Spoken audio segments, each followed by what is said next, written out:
خیلی خوش آمدید. مرسی. ممنونم. با افتخار. متشکرم. سلامت باشید. کسی که همه مرزها و حصارهای جنسیتی رو کنار گذاشت، شرایط سخت و روزهای سخت، دور از خانواده، دور از کشور رو تجربه کرد، ولی الان با افتخار و با سر بلند خودش رو همه جا معرفی میکنه.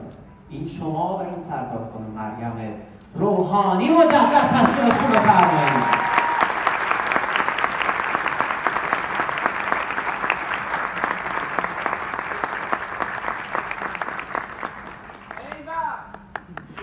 مرسی.